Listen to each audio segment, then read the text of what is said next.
వెర్రి వెంగళప్పలా మాట్లాడకు కేటీఆర్. మీ 10 ఏళ్ల పాలనలో వానొచ్చినా వరదొచ్చినా కనీసం ప్రజలను పలకరించిన పాపాన పోలేదు. క్షేత్రస్థాయిలో పర్యటించిన దాఖలాలు లేవు. అధికారులతో సమీక్షలు నిర్వహించిన సందర్భాలు లేవు. దున్నపోతు మీద వాన కురిసిన చందంగా పరిపాలన చేసిన మీ కచరా ఫ్యామిలీ ఇప్పుడు వర్షాలు వరదలపై ప్రభుత్వాన్ని విమర్శలు చేయడం సిగ్గుచేటు. అసలు కామారెడ్డిలో మీ దోస్తు పువ్వు పార్టీ ఎమ్మెల్యే వరదలపై ఏం చర్యలు తీసుకున్నాడు?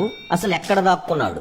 ప్రకృతి వైపరీత్యాలు సంభవించినప్పుడు పార్టీలకు అతీతంగా అందరూ ప్రజాసేవలో నిమగ్నమవ్వాలి. పండగ రోజు కూడా సీఎం గారు అధికారులను అప్రమత్తం చేస్తూ సమీక్షలు చేస్తూ సహాయక చర్యలు చేస్తుంటే మంత్రులు ప్రభుత్వ యంత్రాంగం అంతా వరద నివారణ మరియు సహాయక చర్యల్లో నిమగ్నమై ఉంటే ఇంట్లో కూర్చొని విశ్రాంతి తీసుకుంటూ ప్రభుత్వాన్ని విమర్శించడానికి సిగ్గులేదా నీకు కేటీఆర్ అని ప్రజలు అడుగుతున్నారు. మీ లెక్క ఇప్పుడున్నది ఫామ్ హౌస్ ప్రభుత్వం కాదు, పనిచేసే ప్రభుత్వం. గుర్తుపెట్టుకో. అయ్యా ఇప్పుడు ఫ్యూచర్ ఏంటి?